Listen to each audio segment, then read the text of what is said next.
Bonjour et bienvenue à tous dans ce cycle de conférences Ma Champagne au patrimoine mondial qui est ouvert à tous et qui vise à mieux vous faire découvrir ou en savoir plus sur la valeur universelle exceptionnelle qui a permis à la Champagne d'être inscrite au patrimoine mondial il y a 10 ans. Alors pour ceux qui nous rejoignent pour la première fois, euh, je vais passer la liste de toutes les conférences qui sont d'ores et déjà là où vous êtes, c'est-à-dire au sein de la chaîne YouTube de la mission UNESCO. Donc, on a déjà des conférences extrêmement variées. On y parle d'histoire, de paysage, de typicité des paysages, de biodiversité, d'architecture, mais aussi de géopolitique, de femmes, de sport, d'art, d'événements qui se sont déroulés pas loin. Et voilà. Et donc, la dernière en date étant la conférence qui a été enregistrée par Patrick Demouy, à tout seigneur, tout honneur, le vin des sacres, donc qui se penche sur la spécificité de Reims comme capitale des sacres et le vin qui y était servi, et en particulier l'apparition du premier vin de Champagne au sacre de Louis XV il y a un petit peu plus de 300 ans. Dans le programme que j'aimerais des conférences qui sont à venir, vous pouvez noter qu'en novembre, nous mettrons en ligne une conférence sur l'interprofession et l'appellation Champagne, récit d'une épopée mémorable, qui est en fait le livre de souvenirs de Jean-Luc Barbier. Jean-Luc est le président de notre conseil scientifique et il était auparavant le directeur général du comité Champagne. Donc il nous racontera cette épopée. Et au mois de décembre, nous aurons un très grand physicien, professeur à l'université Reims-Champagne-Ardenne, l'URCA, et nous aurons cette conférence en partenariat avec l'Institut Georges Chapaz à propos de la physique des bulles, et donc que j'ai intitulé Science et Champagne, secret de bulles. Voilà, nous serons à quelques jours des réveillons et nous serons à quelques jours aussi de la clôture de notre 10e anniversaire, puisque toutes ces conférences de cette année 2025 ont été mises sous le signe du 10e anniversaire de l'inscription. Alors, à propos de cet anniversaire, je vous donne rendez-vous encore, parce que nous avions décidé de célébrer l'anniversaire dans la totalité de la Champagne. Vous savez que la Champagne, c'est 5 départements et 3 régions, et aussi tout au long de l'année. Donc nous avions commencé le 18 janvier à Épernay lors du défilé de l'Archiconfrérie Saint-Vincent, et nous finirons à Épernay pour les habits de lumière le 12 décembre. Mais il se passe des événements d'ici là que je vous invite à noter.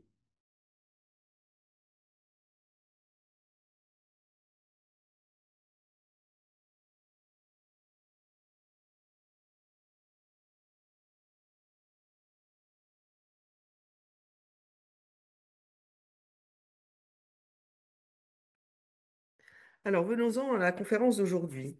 Donc, dans le cadre de la programmation spéciale 10e anniversaire, et alors que nous sommes en train de célébrer les 10 ans de notre inscription, ce qui est un acte au cœur de l'ADN du Champagne, qui fait ainsi écho aux critères de patrimoine immatériel qui est un des critères sur lesquels nous sommes inscrits. Donc, la conférence d'aujourd'hui va nous permettre de prendre du recul et de replacer la Champagne au sein des seulement 1248 sites inscrits à la date de juillet 2025. C'est un très grand privilège pour nous d'avoir eu la collaboration de deux personnes formidables et qui ont accepté d'intervenir au sein de notre cycle de conférences.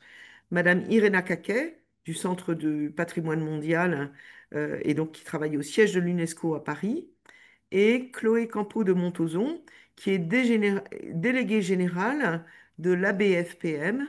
L'ABFPM, c'est l'Association des biens français du patrimoine mondial.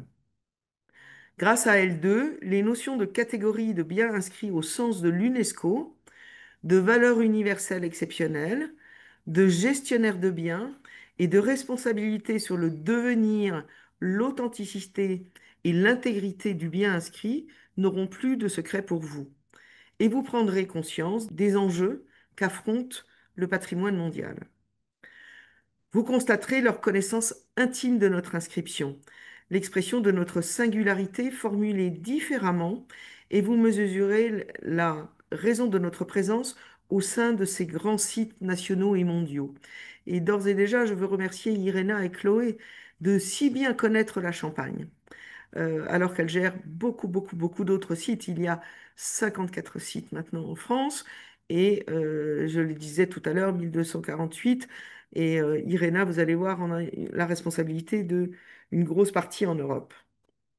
L'intention de cette conférence spéciale 10 ans est donc de renforcer les messages que la mission porte au jour le jour. Premièrement, la fierté de faire partie des plus beaux sites de France et du monde. Deuxièmement, le privilège d'être inscrit, la rigueur et l'exigence pour le devenir et pour le rester, et aussi nos enjeux pour le futur.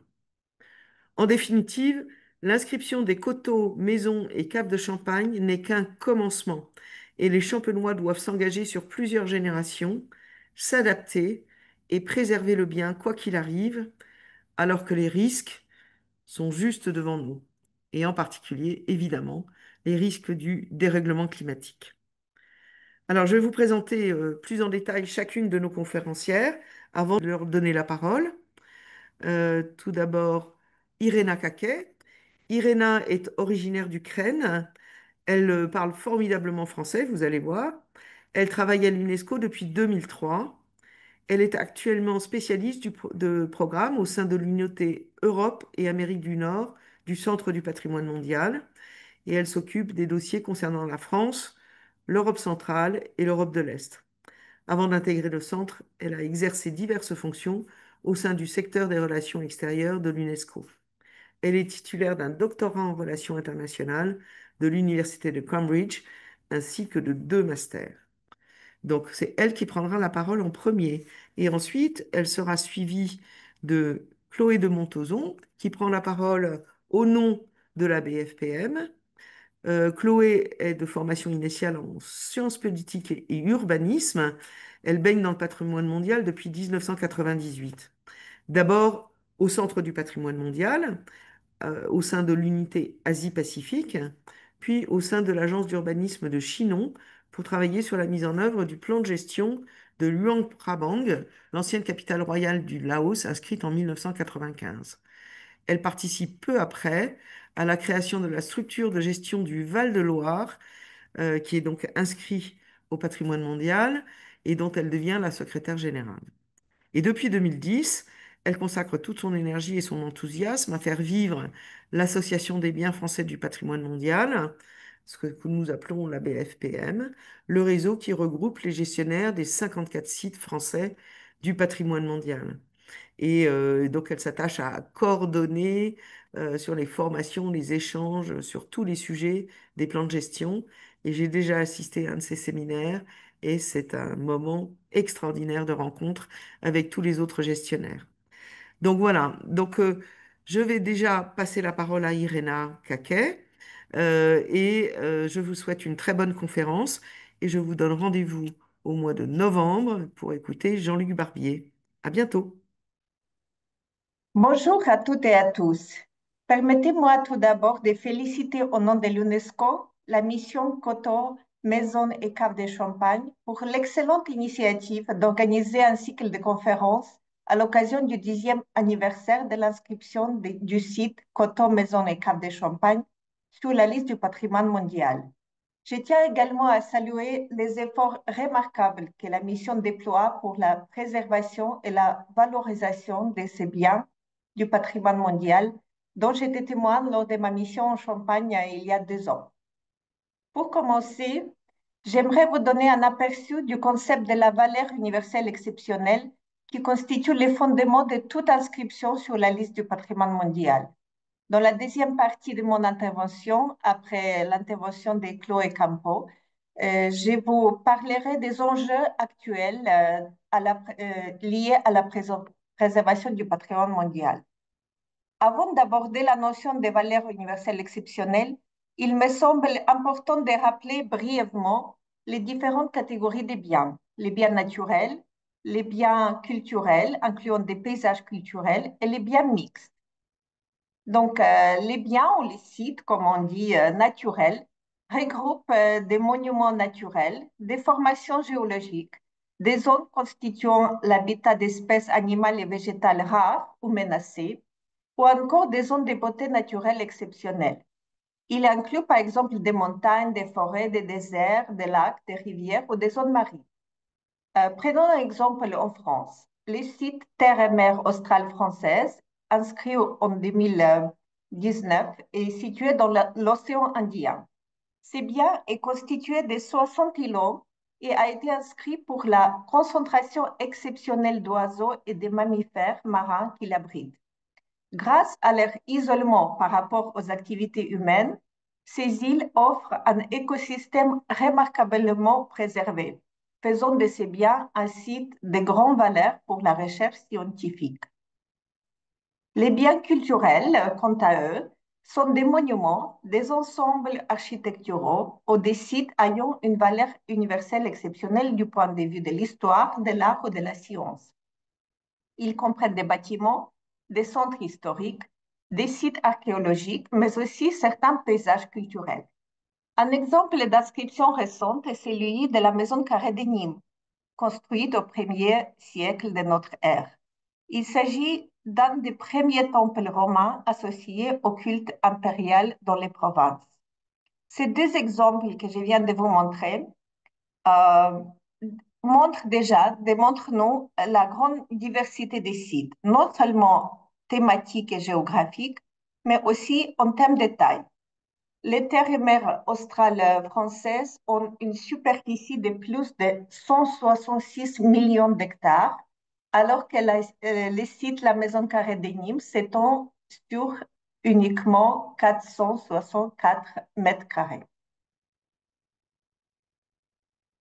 Les paysages culturels sont une nouvelle catégorie de biens culturels adoptés depuis 1992. Ces sites sont les fruits d'une interaction prolongée entre l'homme et la nature. Ils illustrent l'évolution de la société humaine et son établissement au cours du temps, sous l'influence des contraintes physiques ou des possibilités présentées par leur environnement naturel et des forces sociales, économiques et culturelles successives, externes aussi bien qu'internes. Un bel exemple, bien sûr, est les sites Coton-Maison et Cave de Champagne que j'ai eu l'occasion de visiter et de photographier et sur lesquels nous reviendrons plus tard.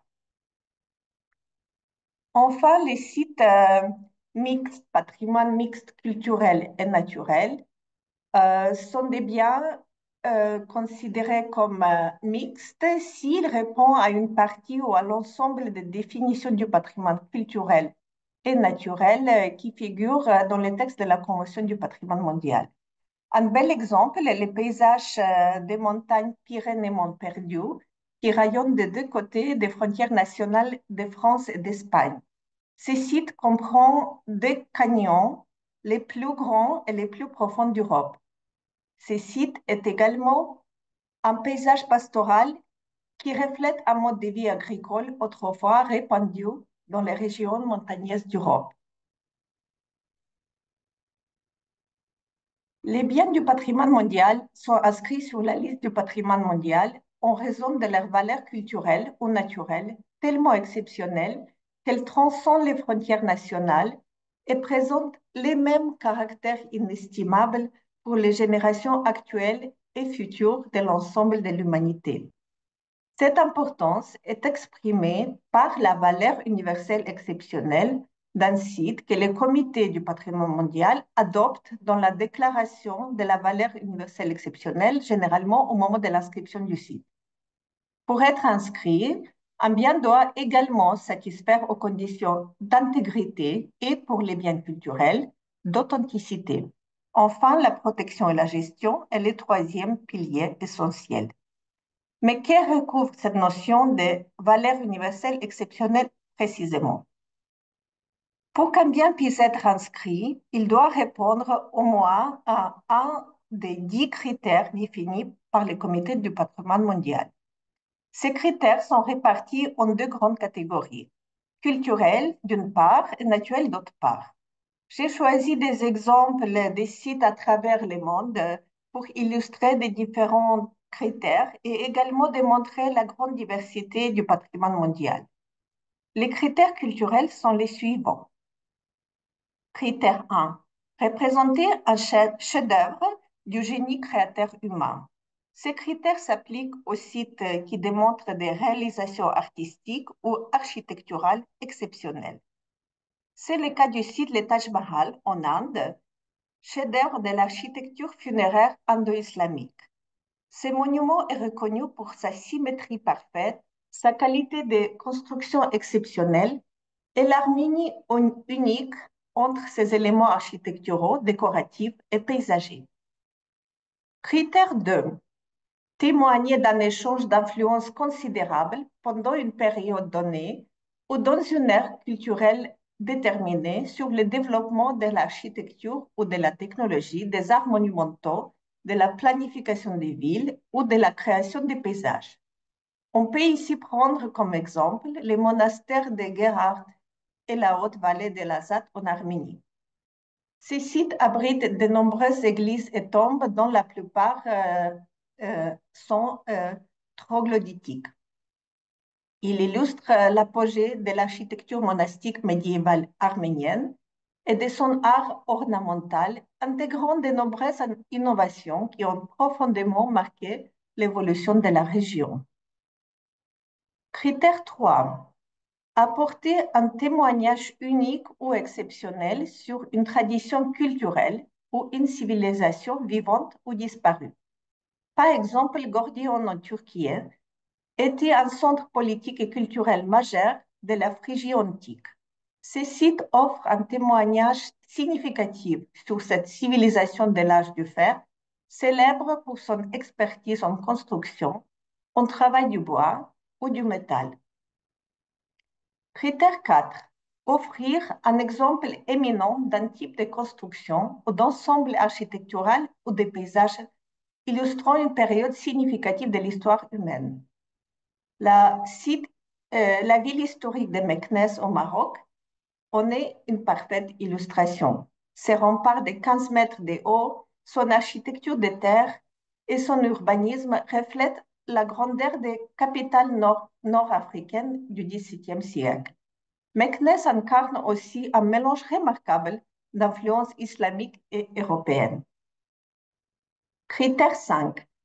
Être un exemple éminent d'établissement humain traditionnel, de l'utilisation traditionnelle du territoire ou de la mer, qui soit représentatif d'une culture ou de l'interaction humaine avec l'environnement. Les paysages culturels des Maïmonde en Iran, une petite communauté essentiellement autosuffisante, vivant dans une grande vallée, reflètent un système de transhumance en 3 phases doté d'un habitat hivernal troglodyte inhabituel dans un environnement désertique. Critère 6. Être directement ou matériellement associé à des événements ou des traditions vivantes, des idées, des croyances ou des œuvres artistiques et littéraires ayant une signification universelle exceptionnelle. Un exemple emblématique est le précipice abyssal Head Smashed In au Canada, où les peuples autochtones ont pendant plus de 5 millénaires pratiqué des chasses communautaires au bison. Ces sites encore très bien conservés illustrent un mode de vie fondé sur la coopération, les cycles naturels et les savoirs traditionnels. Passons maintenant aux 4 critères pour l'évaluation de la valeur universelle exceptionnelle pour les sites naturels. Critère 7. Représenter des phénomènes naturels remarquables ou des aires d'une beauté naturelle ou d'une importance esthétique exceptionnelle. Ici, je peux citer l'exemple de la réserve de biosphère du papillon monarque au Mexique. La concentration d'hivernage du papillon monarque dans les biens est la manifestation la plus spectaculaire du phénomène de migration d'insectes. Jusqu'à 1 milliard de papillons reviennent chaque année des zones de reproduction aussi éloignées que le Canada pour se poser en colonie d'hivernage dans les forêts de pins du centre du Mexique.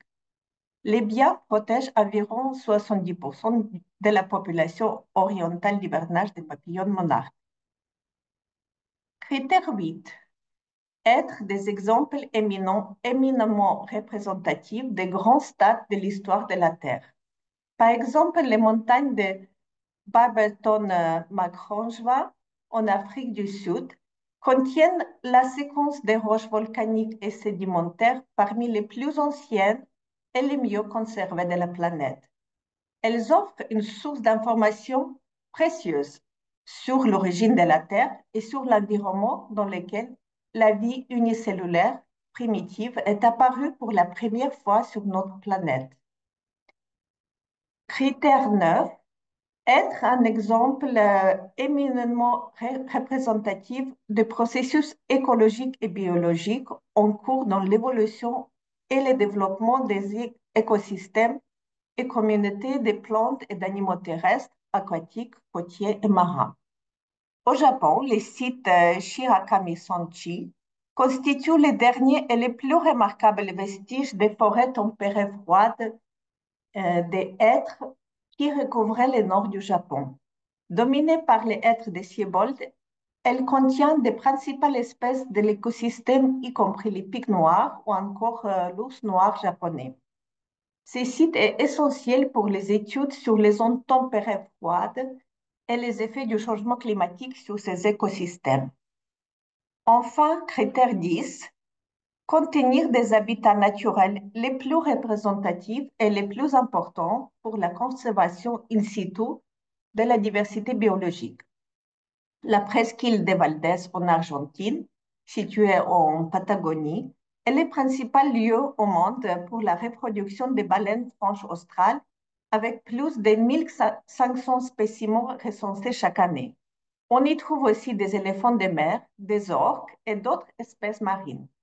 Les orques de cette région ont développé une stratégie de chasse unique en son genre afin de s'adapter aux conditions côtières locales. Revenons maintenant aux biens qui nous rassemblent aujourd'hui. Les coteaux, maisons et caves de champagne, dont la valeur universelle exceptionnelle repose sur critères 3, 4 et 6. Critère 3. Témoignage d'une expertise perfectionnée, génération après génération, d'une organisation interprofessionnelle exemplaire et de la protection de l'appellation, ainsi que du développement des relations interculturelles et d'innovation sociale sur une longue période de temps auxquelles les femmes ont aussi pris part. Et j'ai fait une parenthèse ici. L'une des conférences que nous avons tous appréciées dans ces cycles de conférences était justement consacrée aux femmes icônes et femmes d'ombre en Champagne. Je reviens donc au critère 3. Grâce au développement des savoir-faire traditionnels, les Champenois ont surmonté de nombreux obstacles, autant dans les vignes que dans les processus de vinification, grâce à leur maîtrise des techniques de production du vin effervescent, de l'assemblage et de la mise en bouteille. L'équilibre entre les vignerons et les maisons de champagne a permis de développer une structure entre-professionnelle pionnière et toujours active. Critère 4 pour la Champagne. Comme l'héritage des pratiques vitivinicoles perfectionnées au fil des siècles, la production en Champagne est basée sur les bassins d'alimentation, les vignobles, les sites de production dans les caves et les centres de vente et de distribution, les maisons de Champagne. À Reims, l'utilisation des crayères de craie gallo-romaines et médiévales et les creusements de caves à Épernay ou sur des coteaux ont conduit à la formation des paysages souterrains exceptionnels, les côtés cachés du Champagne. Enfin, critère 6, les coteaux, maisons et caves de Champagne traduisent d'une manière exceptionnelle l'image symbolique et unique au monde du Champagne en tant que symbole de l'art de vivre à la française, de la célébration, de la réconciliation et de la victoire. Donc, comme nous avons entendu, les mots exceptionnels se répètent systématiquement dans la description de ces critères. C'est la valeur universelle exceptionnelle d'un bien. Cependant, répondre à un ou plusieurs critères, même de manière évidente, ne suffit pas pour justifier l'inscription sur la liste du patrimoine mondial. Les sites doivent également remplir des conditions essentielles: l'authenticité, qui s'applique qu'aux biens culturels, et l'intégrité. En plus, comme déjà mentionné, il doit satisfaire aux exigences de protection et de gestion efficaces. D'abord, l'authenticité.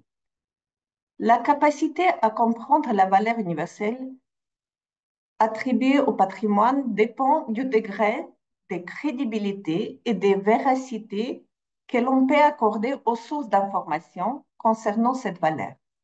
Selon le type de patrimoine culturel et son contexte culturel, on peut estimer que les biens satisfont aux conditions d'authenticité si leurs valeurs culturelles sont exprimées de manière véridique et crédible à travers une variété d'attributs, y compris forme et conception, matériaux et substances, usages et fonctions, traditions techniques et systèmes de gestion, situation et cadre, langue et autres formes du patrimoine immatériel, esprit et impression et autres facteurs internes et externes.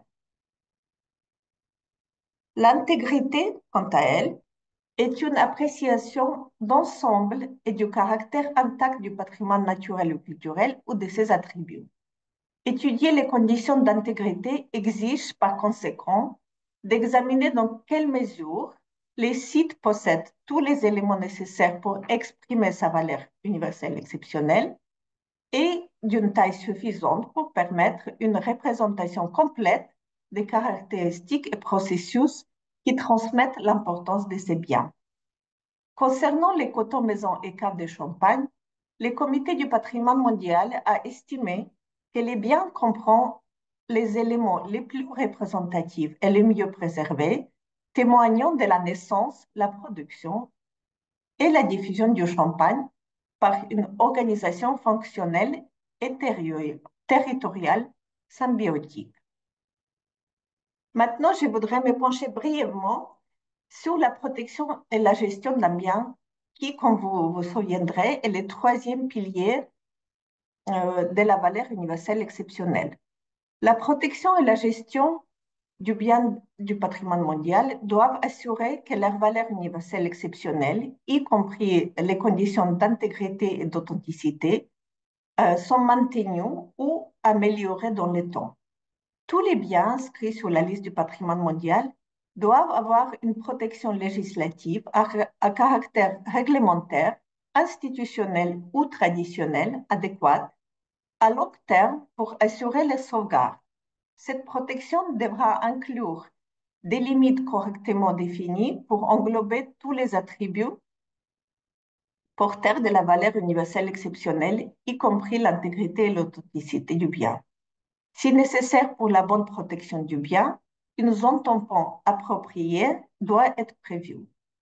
Ainsi, les sites coton, maison et caves de Champagne a une superficie de 1101 hectares et une zone tampon 4 fois plus grande. Il a également une particularité, la zone d'engagement, qui constitue l'environnement du bien et qui est aussi un ensemble géographique et historique cohérent, représenté par les biens et sans lesquels sa valeur ne peut être comprise. Elle permet la mise en place d'une gestion étendue et assure que les mesures prises pour mettre en valeur les paysages, les patrimoines et l'environnement soient cohérentes entre elles. Enfin, j'ai mentionné les valeurs et les attributs. Quelle est la différence? Les valeurs répondent à la question: pourquoi ce lieu est-il important? Elles peuvent être scientifiques, esthétiques, historiques, sociales ou spirituelles.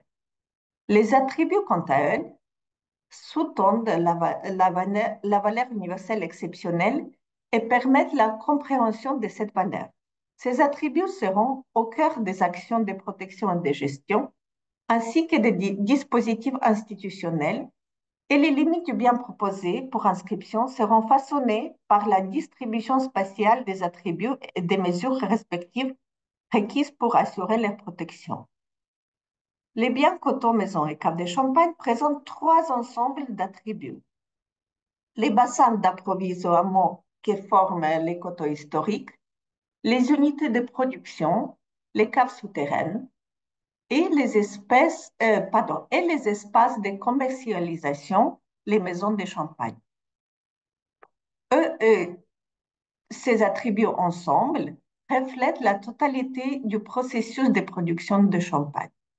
Les paysages culturels illustrent clairement comment cette production a évolué d'une activité artisanale très spécialisée à une entreprise agro-industrielle. Ensemble, les biens coton, maison et cave de champagne est un paysage culturel évolutif où s'est créé un équilibre exemplaire entre savoir-faire humain, environnemental, naturel et dynamique économique. Donc maintenant, je vais passer la parole à ma collègue Chloé Campo pour continuer avec la deuxième partie de cette intervention. Merci.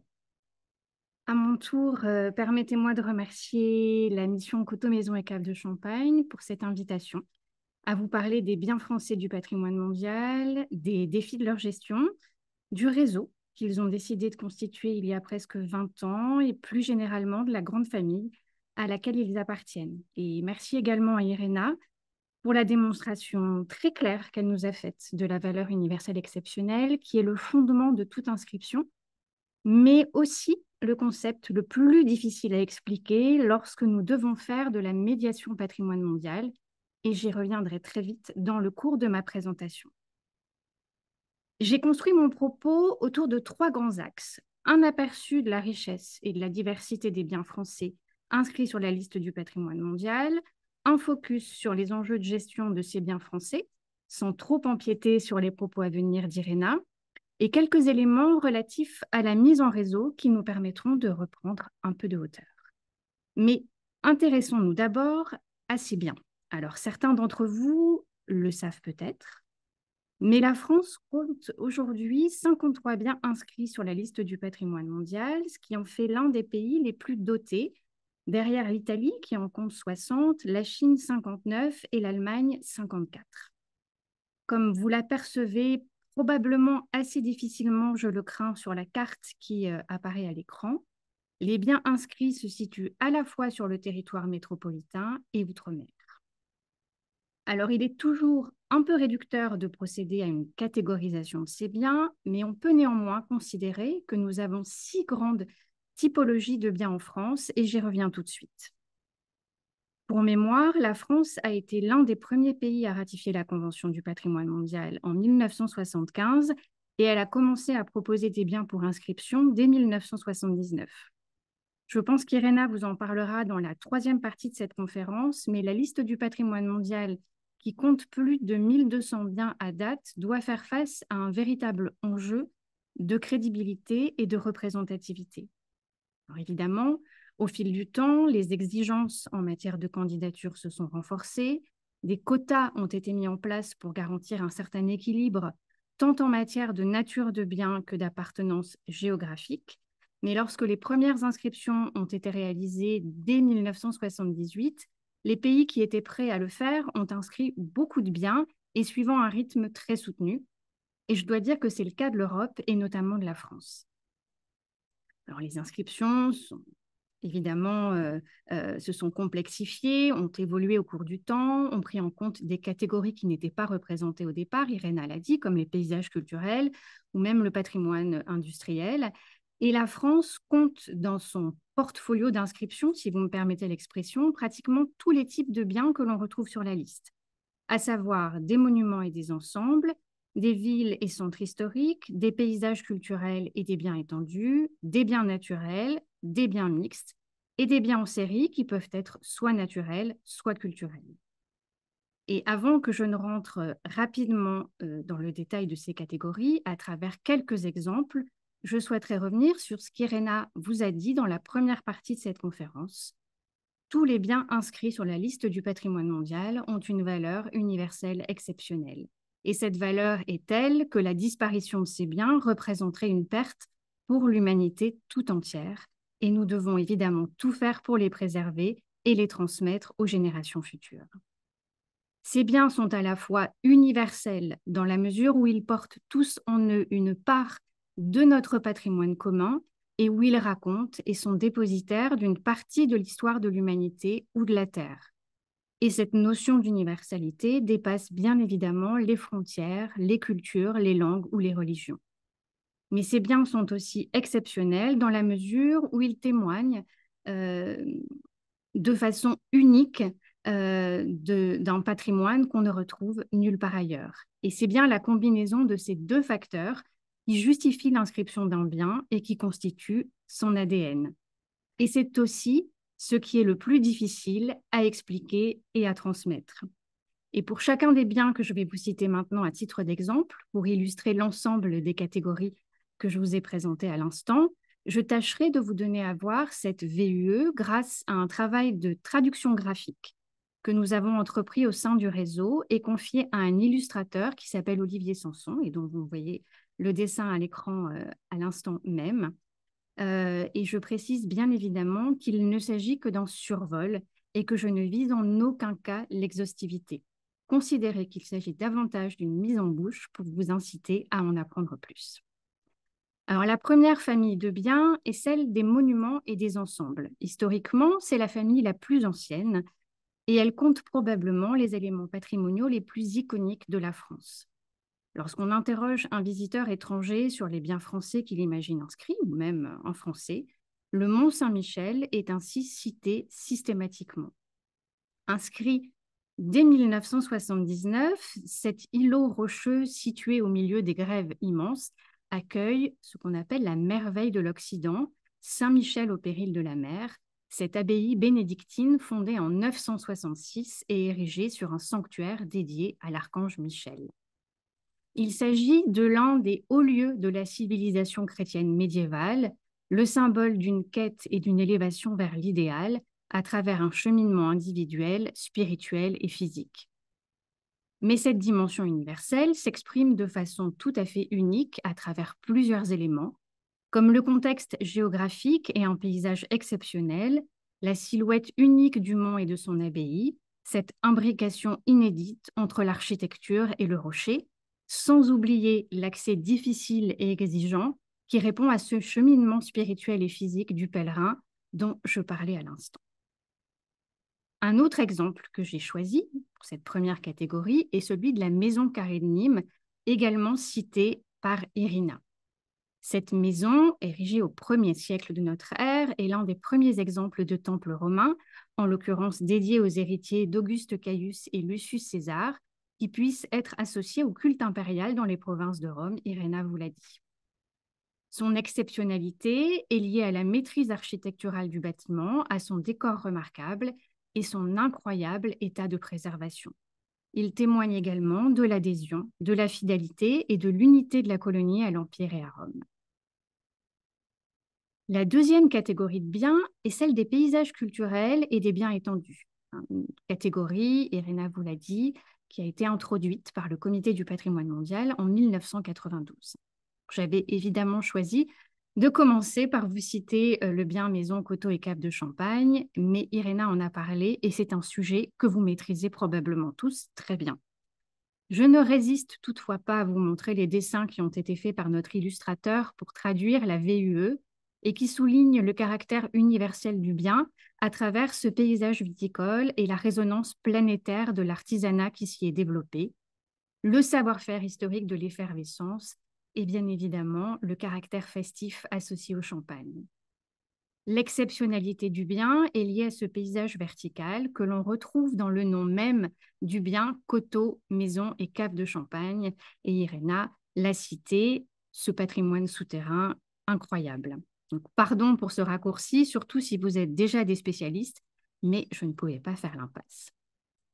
La deuxième illustration de cette catégorie des paysages culturels est une inscription qui est un peu plus récente.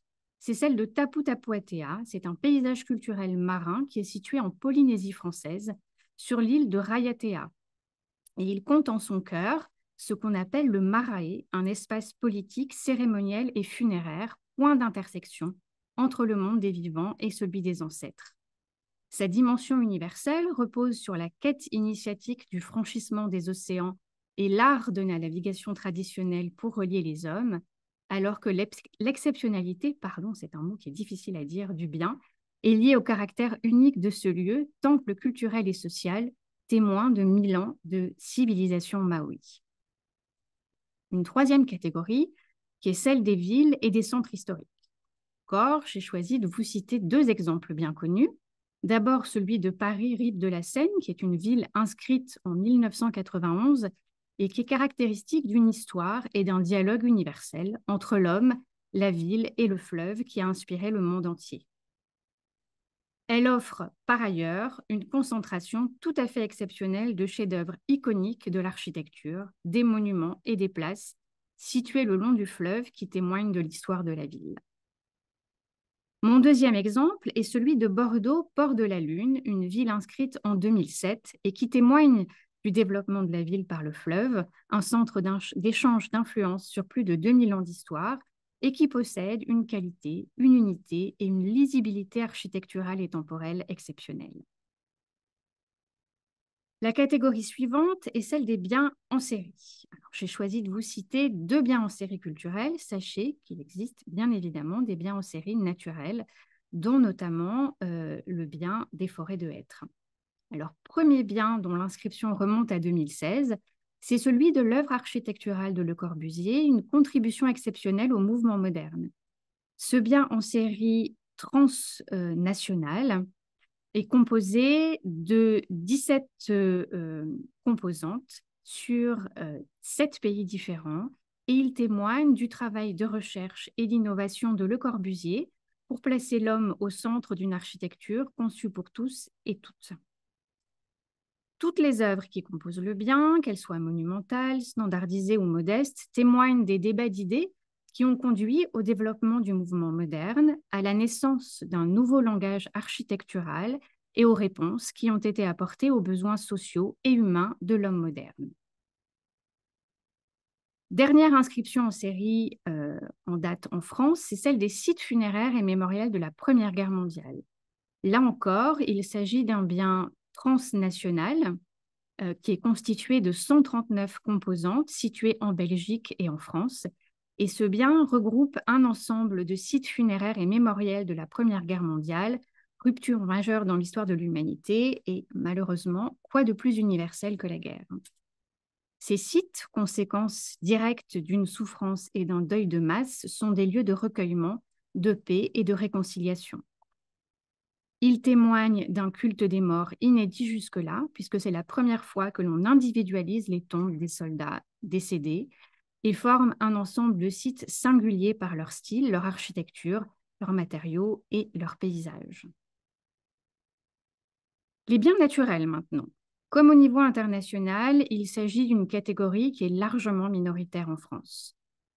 Le seul bien naturel à être situé sur le territoire métropolitain est celui du haut lieu tectonique Chaîne des Puys Faille de Limagne, qui a été inscrit en 2018. Segment emblématique du rift ouest européen, créé dans le sillage de la formation des Alpes il y a 35 millions d'années, ce bien témoigne d'un processus universel toujours à l'œuvre, celui du façonnage de nos paysages terrestres par les mouvements tectoniques. L'exceptionnalité du lieu tient au fait qu'il est le seul à réunir toutes les étapes géologiques d'un rift en un même lieu. Dernier bien naturel inscrit en 2023, celui des volcans et forêts de la montagne Pelée et des pitons du nord de la Martinique. Présents sur près de 14 000 hectares, les volcans et forêts de la montagne Pelée et des pitons du nord de la Martinique sont les témoins précieux de l'histoire volcanologique de la planète. Ils offrent par ailleurs un taux d'endémisme et un continuum forestier exceptionnel, et on y retrouve une diversité biologique parmi les plus importantes de la planète. La dernière grande famille, c'est celle des biens mixtes. Irena vous en a parlé. Le premier est le site transfrontalier franco-espagnol Pyrénées-Montperdu, qui a été inscrit en 1997 et qui est le témoin de la formation d'une chaîne de montagnes. C'est un paysage culturel qui est également une œuvre conjuguée de l'homme et de la nature. Il offre par ailleurs un décor exceptionnel et monumental à l'agro-pastoralisme séculaire à travers les cirques, des canyons et des reliefs. Mon deuxième exemple et la dernière inscription française en date, c'est celle de Thé et Noix et Nata, les îles Marquises, pour lesquelles je n'ai pas encore de petits dessins, veuillez m'en excuser. Situé dans l'océan Pacifique Sud, ce bien constitue un témoignage exceptionnel de l'occupation territoriale de l'archipel des Marquises par une civilisation humaine arrivée par la mer vers l'an 1000. Et il s'agit également d'un point chaud, la biodiversité, qui combine écosystèmes marins et terrestres exceptionnellement bien conservés. Voilà, j'en arrive au bout de ce petit aperçu, de la richesse des inscriptions françaises, qui vous donnera, je l'espère, l'envie d'en apprendre plus. Mais bien évidemment, l'inscription n'est pas un but en soi. Tous ces biens exceptionnels doivent être préservés pour être transmis aux générations futures, et c'est là que le vrai travail commence. Nous n'avons pas eu l'occasion d'en parler, mais il faut en moyenne 10 ans pour préparer un dossier de candidature. Et l'inscription n'est que le début d'un travail tout aussi exigeant qui repose sur les épaules des gestionnaires, parmi lesquels figure la mission Coteaux, Maisons et Caves de Champagne à l'origine de ces conférences. Et ce travail consiste à préserver le bien et le faire vivre. Alors, je vous rassure, je ne vais pas rentrer dans le détail de la gestion des biens, mais je voulais quand même vous rappeler que cette dernière a 3 objectifs principaux: préserver cette fameuse valeur universelle exceptionnelle, transmettre le bien aux générations futures, et enfin, tenir compte des spécificités du bien, de ses besoins, de son contexte naturel et culturel. Je vous ai mis à l'écran, vraiment pour le plaisir, un petit extrait d'un document qui est presque le livre de chevet de tout gestionnaire qui se respecte, qui est les orientations devant guider la mise en œuvre de la Convention du patrimoine mondial et qui reprend les éléments clés d'un système de gestion, parce que je voulais vraiment que vous puissiez mesurer la complexité et l'exigence de ce qui est attendu d'un gestionnaire. Mais justement, ce gestionnaire, qui est-il? Alors, vous voyez à l'écran un petit verbatim de la façon dont les gestionnaires français se définissent eux-mêmes. Eh bien, il se voit comme un coordonnateur, un responsable, un gardien, une vigie. Et de fait, les responsabilités qui lui incombent sont nombreuses. Je ne voudrais pas empiéter sur la partie que va présenter Irena maintenant, mais interrogés sur les défis qui attendent aujourd'hui leurs biens, les gestionnaires français ont répondu spontanément le dérèglement climatique, le surtourisme, l'absence de moyens financiers et humains nécessaires pour gérer leurs biens, une mauvaise connaissance du bien et ou parfois des personnels qui sont insuffisamment formés, le manque d'appropriation des valeurs du bien par les acteurs de la gestion, y compris les habitants, des systèmes de gouvernance parfois défaillants, avec des circuits de prise de décision qui ne sont pas assez participatifs, et les tensions géopolitiques mondiales, dont les conflits armés. Vous voyez que la tâche est lourde et les défis nombreux. Mais ce que je voudrais surtout vous dire, c'est que la gestion va au-delà de la simple protection du bien. C'est en le faisant vivre, en le partageant, en rendant les habitants, les décideurs publics et les visiteurs acteurs de la gestion, que le bien a le plus de chances d'être transmis aux générations futures. Et c'est ce que fait notamment la mission Coteaux, Maisons et Caves de Champagne, en vous donnant la possibilité de découvrir, de comprendre, ou peut-être même d'approfondir vos connaissances sur le patrimoine mondial. Donc, derrière votre écran, vous participez déjà à la gestion du bien et je vous en remercie. Je voudrais terminer mes propos en prenant quelques instants pour dézoomer un peu tout ce que je viens de vous dire. Parce que je vous ai présenté certains biens de façon individuelle, mais il ne faut pas oublier que tous sont liés. Au niveau national, d'abord, parce que tous les biens français font partie d'un réseau que vous voyez croqué à l'écran par notre illustrateur et pour lequel j'ai la chance de travailler. Et ce réseau est né pour permettre aux gestionnaires de sortir de leur isolement, de trouver des réponses collectives à des problématiques de gestion communes à tous. C'est à partir des questions que chacun se posait, de la mise en commun des solutions que certains ont su trouver ou des échecs même que certains ont vécus, des échanges et des idées que s'est construit ce réseau qui aujourd'hui travaille sur tous les sujets qui intéressent le gestionnaire, que ce soit le dérèglement climatique, justement, le tourisme, la médiation ou le développement durable. Et le travail de l'association est axé autour de 6 orientations qui ont pour but d'accompagner le gestionnaire pour lui permettre de renforcer ses compétences et améliorer la préservation et la valorisation de son bien. Alors, vous les voyez à l'écran. Il s'agit du partage d'expériences, des plans de gestion, de la formation, de la communication et de la sensibilisation, la capitalisation et des relations internationales. Parce que ce qui nous lie tous, au-delà même du niveau national, c'est la responsabilité qui nous incombe dès lors que notre bien est inscrit sur la liste du patrimoine mondial. N'oublions pas que l'UNESCO a été fondée au sortir de la Deuxième Guerre mondiale pour garantir la paix par la coopération intellectuelle et scientifique. Lorsque nous faisons de la médiation au patrimoine mondial, nous commençons toujours par rappeler que l'inscription est un contrat moral qui lie l'État partie à la Convention de 72, le gestionnaire et l'UNESCO. Il nous revient de faire en sorte que ce patrimoine de l'humanité soit transmis aux générations futures et il revient à l'UNESCO de nous aider à le faire. N'oublions pas que dans patrimoine mondial, il y a mondial. Et même si nous sommes fiers de notre patrimoine local ou national, nous devons nous souvenir que nous sommes dépositaires de quelque chose de plus grand, qui nous dépasse et nous lie indéfectiblement au reste du monde. Nous sommes collectivement les gardiens des valeurs de la Convention de 1972 et plus que jamais, il est essentiel de le revendiquer. Merci infiniment pour votre attention et je repasse tout de suite la parole à Irène.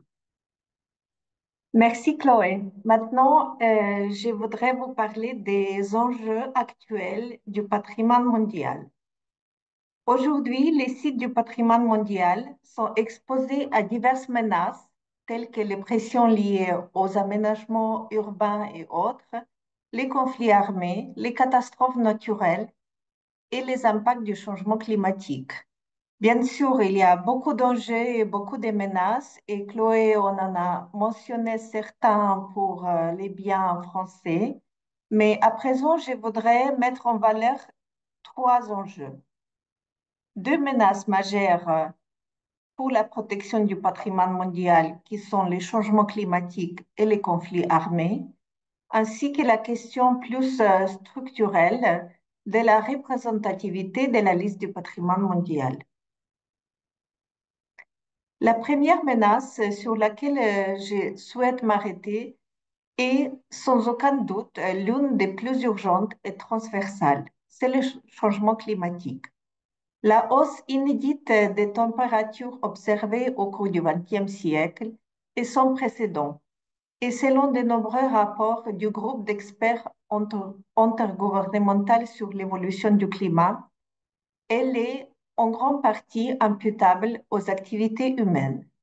Les patrimoines mondiaux, qu'ils soient naturels, culturels ou mixtes, ont subi déjà les effets. Concernant les sites naturels, les changements climatiques représentent une menace majeure pour les écosystèmes.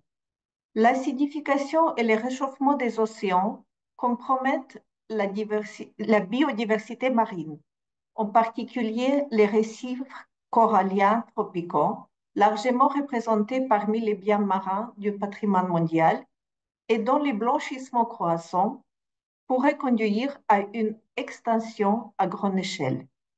De plus, le réchauffement accélère la fonte des glaciers dans les régions polaires et montagneuses.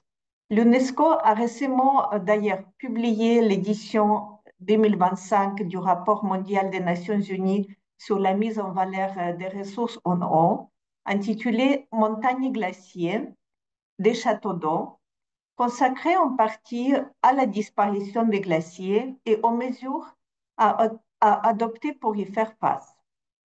La grande barrière de corail située au nord-est de l'Australie a subi l'été dernier les pires épisodes de blanchissement jamais observés sous l'effet des réchauffements climatiques.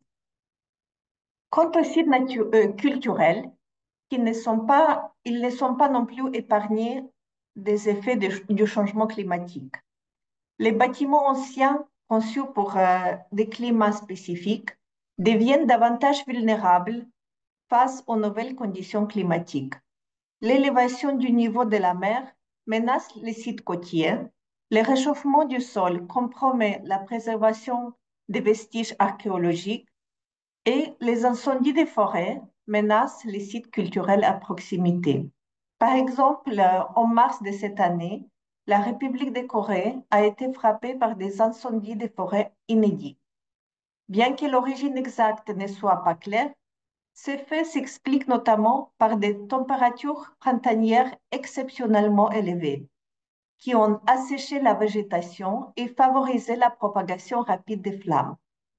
Ces faits se sont rapprochés du site du patrimoine mondial Village historique des Corées, ce qui a contraint les autorités à appeler à l'évacuation et à déployer des mesures de protection. L'UNESCO estime que un bien naturel sur 3 et un bien culturel sur 6 du patrimoine mondial sont aujourd'hui menacés par les effets du changement climatique. Un tiers des villes du patrimoine mondial sont situées dans les zones côtières, ce qui les rend de plus en plus exposées aux risques côtiers dus à l'élévation du niveau de la mer. 70% des biens culturels se situent au milieu urbain, les rendant particulièrement vulnérables aux pressions combinées de l'urbanisation et du changement climatique. 60% des forêts et des sites marins du patrimoine mondial sont menacés par des phénomènes extrêmes tels que les incendies, les inondations et les cyclones. Les glaciers d'un tiers des sites du patrimoine mondial risquent de disparaître d'ici à 2050. Concernant la Champagne, les effets du changement climatique se traduisent, par exemple, dans l'initiative d'envisager un passage à un modèle de vignes semi-larges qui contribuerait à l'adaptation du vignoble au changement climatique, tout en facilitant l'exploitation du vignoble. Ce projet a été présenté d'ailleurs aux experts du Centre du patrimoine mondial et de l'ICOMOS lors d'une mission de conseil conjointe qui a eu lieu en juin 2023. Les experts ont conclu que les projets ne compromettaient pas la valeur universelle exceptionnelle du bien. En outre, parfois, ce sont les efforts justement visant à atténuer les effets du changement climatique qui peuvent porter préjudice au patrimoine mondial. Et la Champagne illustre bien cela. En effet, la même mission, ayant étudié un nombre de projets de parcs éoliens à proximité du bien, a conclu que le développement de nouveaux projets éoliens, même mineurs, pourrait avoir des impacts négatifs importants sur la valeur universelle exceptionnelle du bien. Les rapports de la mission soulignent que dans l'ensemble du territoire, le seuil de saturation visuelle est sur le point d'être atteint et en quelques zones est déjà atteint. L'urgence est pleinement prise en compte par l'UNESCO. L'urgence de faire face au changement climatique, notamment à travers un texte adopté en novembre 2023 par l'Assemblée générale des États parties à la Convention du patrimoine mondial et intitulé Document d'orientation sur l'action climatique pour le patrimoine mondial. Ainsi, l'UNESCO et ses partenaires unissent leurs efforts pour adapter la gestion du patrimoine aux nouvelles réalités climatiques, en mettant notamment l'accent sur le renforcement des capacités et à la formation des professionnels du secteur. Dans cette même perspective, l'UNESCO organise une grande conférence Mondia Culte 2025 autour du thème Culture, avenir commun qui se tiendra à Barcelone en septembre prochain et qui traitera, entre autres, de la place de la culture au sein de l'action climatique. Les Centres du patrimoine mondial et ces trois organisations consultatives, les organisations consultatives du Comité du patrimoine mondial, l'ICOMOS, l'ICROM et l'Union internationale pour la conservation de la nature, sont en train de développer leur première boîte à outils sur l'action climatique pour le patrimoine mondial. Elle aura pour objectif d'aider les États parties et les gestionnaires des sites à intégrer l'action contre les changements climatiques dans leur stratégie de gestion des sites. Enfin, concernant la question spécifique des parcs éoliens que j'ai évoquée à propos de la Champagne, le Centre du patrimoine mondial a élaboré déjà et publié un guide à destination des gestionnaires des sites et les autres autorités chargées de la protection du patrimoine mondial afin de les accompagner dans les processus de planification.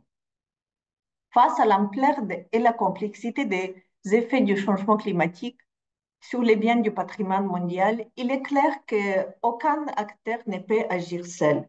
Les menaces actuelles, qu'elles soient immédiates ou progressives, nécessitent une mobilisation collective structurée et durable. Dans ce contexte, l'UNESCO joue un rôle central en favorisant la coopération entre les pays, les partenaires internationaux, les gestionnaires des sites, les experts et les autres parties prenantes. La Convention du patrimoine mondial, en tant qu'outil de coopération internationale, constitue un levier essentiel. La Convention est devenue le traité international de protection du patrimoine le plus ratifié au monde et constitue un mécanisme de coopération internationale unique permettant de réunir des personnes et des ressources pour sauvegarder le patrimoine face aux défis du changement climatique, parmi d'autres défis, bien sûr. Maintenant, le deuxième défi majeur que je souhaite aborder est celui des conflits armés. Aujourd'hui, la culture n'est plus seulement une victime collatérale dans le contexte des conflits armés. Elle est devenue une cible stratégique. Au cours des dernières décennies, on peut évoquer les attaques visant Tombouctou et ses mausolées au Mali, la destruction du site de Palmyre en Syrie ou encore la destruction de la vieille ville de Mossoul en Irak. L'impact de ces destructions va bien au-delà des bâtiments et des objets. C'est l'ensemble de la culture qui est touchée, y compris les patrimoines immatériels, les traditions et les savoir-faire, ainsi que les industries culturelles. Toutefois, la culture, dans ces moments de rupture, peut aussi devenir un levier puissant de résilience, de paix et de reconstruction. Restaurer un monument, préserver une tradition ou rouvrir un musée sont autant d'actions qui permettent aux communautés de retrouver l'espoir et un sentiment d'identité. Dans cette optique, l'UNESCO a coordonné la restauration des mausolées de Tombouctou, détruits par des groupes armés en 2012, mobilisant artisans locaux et expertise traditionnelle.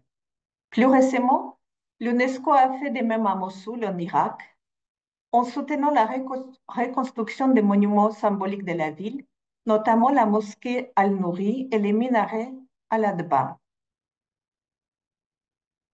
La guerre en Ukraine illustre une nouvelle fois cette menace. Depuis 2022, de nombreux sites culturels y ont été pillés, endommagés ou détruits, témoignant de la fragilité extrême du patrimoine en temps de guerre. En Ukraine, dès les premiers jours de la guerre, l'UNESCO s'est mobilisé pour soutenir les autorités locales et les acteurs culturels. Tout d'abord, plus de 300 sites culturels ont été marqués avec les boucliers bleus, l'emblème de la Convention de la Haye de 1954. De plus, en partenariat avec le Centre satellitaire des Nations Unies, l'UNESCO assure une surveillance quotidienne par satellite des dommages des sites culturels majeurs et documente ces derniers. À Odessa, des mesures de protection et de réparation d'urgence visant plusieurs bâtiments culturels ont été réalisées.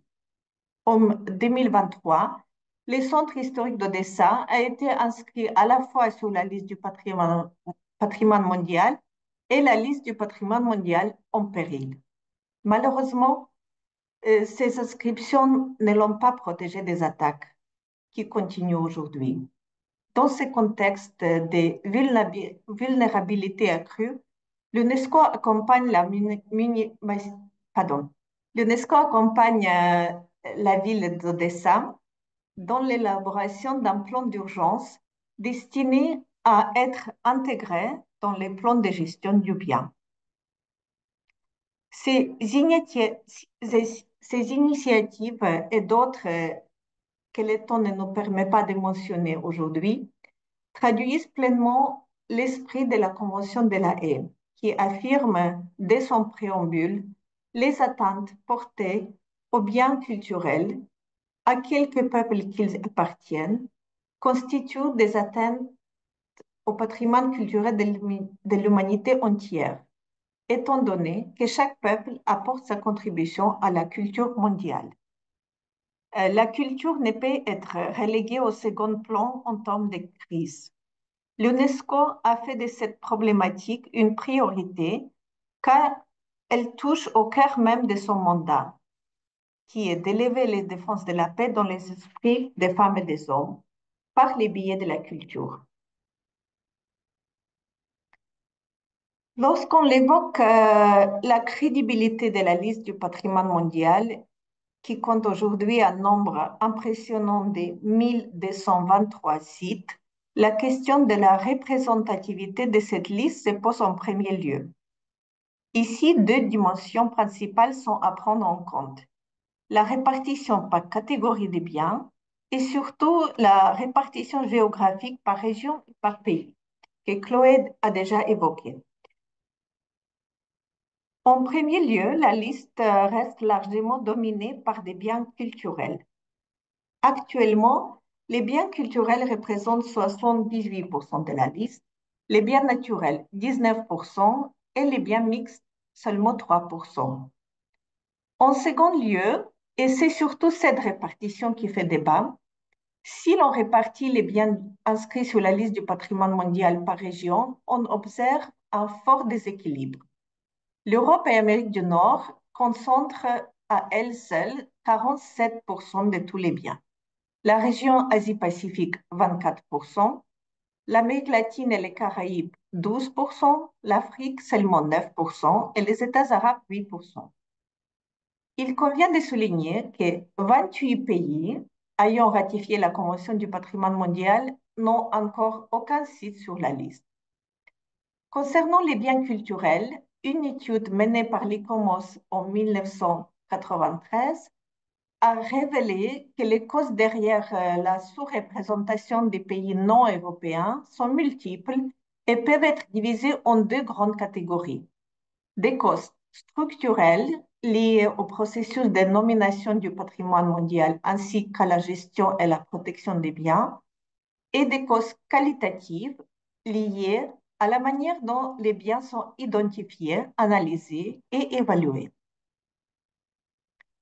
Face à ces déséquilibres constatés depuis le début de la Convention du patrimoine mondial, l'UNESCO et en particulier les comités et les centres du patrimoine mondial ne ferment pas les yeux.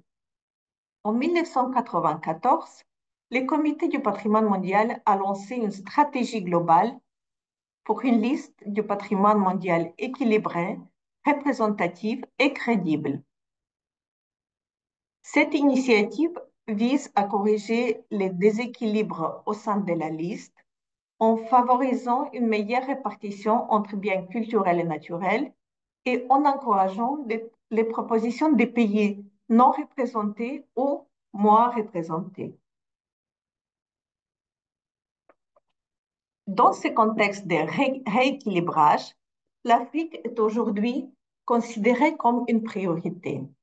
Les pays du continent bénéficient d'un accompagnement renforcé, notamment à travers les fonds du patrimoine mondial. Il y a aussi les fonds pour le patrimoine mondial africain, ainsi que des programmes ciblés. Par exemple, un programme de mentorat développé en 2020 a permis de former plusieurs dizaines d'experts africains du patrimoine, notamment des femmes. Actuellement, l'UNESCO s'engage tout particulièrement à activement accompagner les 11 pays africains qui n'ont encore pas de biens inscrits sur la liste. Pour conclure, je voudrais souligner que le patrimoine mondial est notre héritage. D'ailleurs, ce cycle de conférences s'appelle Ma Champagne au patrimoine mondial. C'est notre héritage. Il appartient à chacun de nous et il est l'héritage du passé, ce